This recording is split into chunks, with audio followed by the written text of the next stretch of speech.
Polls have opened for one of the most divisive presidential elections in Brazil, pitting former left-wing President Lula against the far-right leader Bolsonaro. The center-right New Unity Party of Prime Minister Krišjānis Kariņš emerged victorious after Saturday's general election in Latvia. Bulgaria heads to the polls for the fourth time in 18 months, but turnout is expected to be low due to voter apathy and disillusionment. Polls open across Bosnia as the country braces itself for its 9th general election.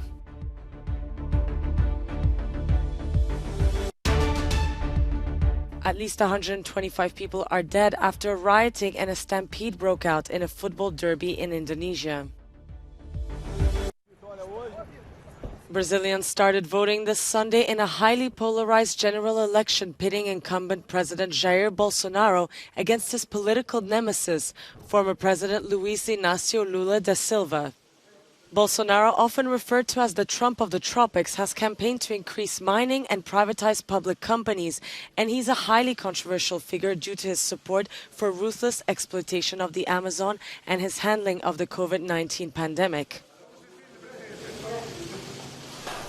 Lula was president for 2 consecutive terms from 2003 to 2011 and has promised a new tax regime that will allow for higher public spending and reducing carbon emissions. He was convicted for corruption and money laundering in 2017, but a Supreme Court justice annulled the decision in 2021.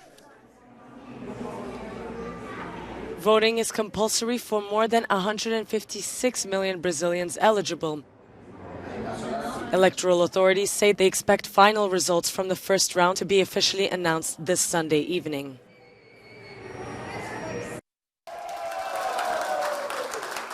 Prime Minister Krišjānis Kariņš and his center-right New Unity Party emerged victorious after this Saturday's general election in Latvia. After a campaign dominated by security concerns following Russia's invasion of Ukraine, Kariņš repeated that Latvia will not yield to Moscow's threats. Neither I, nor my government, nor my country reacts on fear.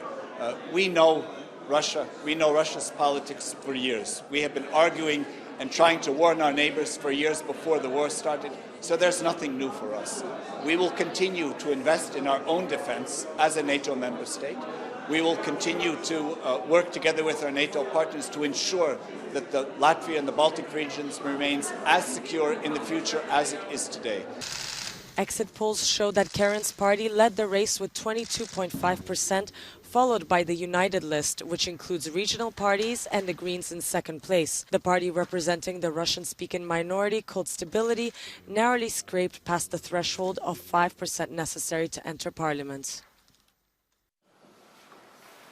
For the fourth time in 18 months, Bulgaria is heading to the polls for a general election, which has been marked by inflation, the war in Ukraine, and entrenched corruption. Exit polls suggest that 8 of the country's 28 parties could win enough votes to enter parliament, but forming a new government could be more difficult. The center-right GERB party is in the lead, with polls suggesting it could win between 25 to 26% of the vote. But its leader, Boyko Borisov, is expected to struggle to form a coalition government because of accusations that he allowed corruption to fester while serving as prime minister. The We Continue the Change party is predicted to come in second place, with 16 to 17% of the vote. Its leader, former Prime Minister Kirill Petkov, lost a no-confidence vote in June while in office. If the country is unable to create a functioning cabinet, the government could be placed in a caretaker administration, appointed by Ruman Radev, Sofia's Russia-friendly president. Voting in the European Union's poorest country ends at 8 p.m. local time.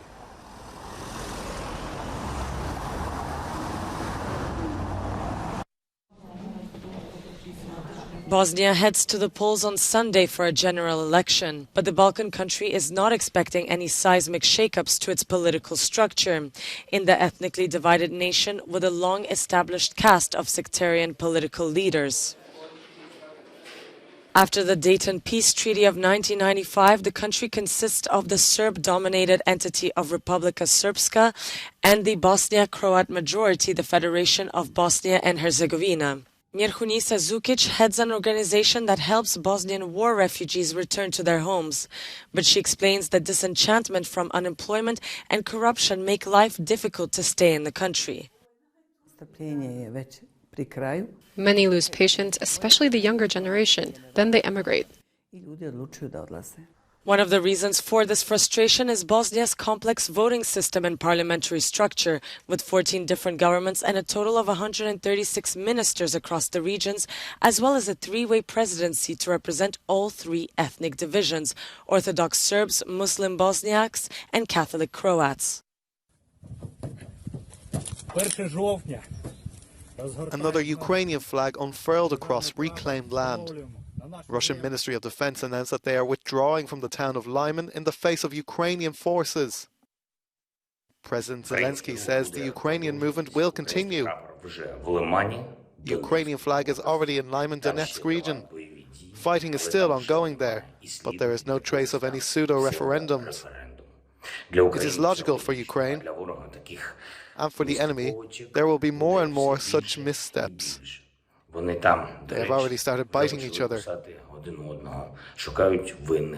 They are looking for the culprits, blaming some generals for their failures. The withdrawal of troops is a setback for Moscow.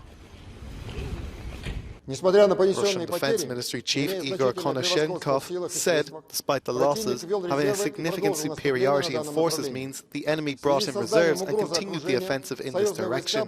Due to the threat of encirclements, the Allied troops were withdrawn from the settlement of Krasny Lyman. Chechen leader Kadyrov was more direct, however. In a message on Telegram, he called for the use of low-yield nuclear weapons. But Moscow's offensive is still alive and well for us all to see. Here lies the aftermath of an attack on a civilian convoy in the town of Kirilivka.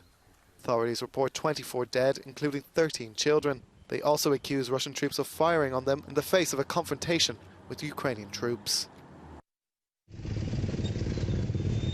The aftermath in Indonesia of one of the deadliest events to hit the football world. Riots broke out in a derby match in the city of Malang, in which panic ensued as fans clashed with police, causing panic and eventually a stampede. The death toll has been revised down to 125 after an initial tally of 174. The match was between rivals Arema FC and Persebaya Surabaya in the Kanjuruhan Stadium, where Persebaya had won 3-2. I deeply regret this tragedy, and I hope it will be the last in our country, and there will be no more tragedies of humanity like this in the future. Arema fans ran onto the pitch to confront their team, angered by the result. Tear gas was fired at the crowd, which is banned by FIFA at football games. Many trying to flee the chaos were then crushed, trying to escape through a bottlenecked exit.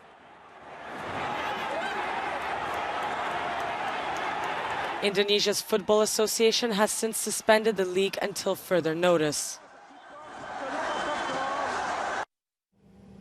Florida is still reeling from the destruction caused by Hurricane Ian, which by some estimates could cost insurers tens of billions of dollars. At least 54 people have died in Florida, North Carolina, and Cuba, though some U.S. media has put that number close to 70, and around 1 million homes and businesses in Florida are still without power. U.S. President Joe Biden said destruction caused by the hurricane will likely rank among the worst in his country's history. One of the worst-hit places was Fort Myers Beach on the southwestern coast of Florida. The town has become the epicenter of destruction caused by the storm.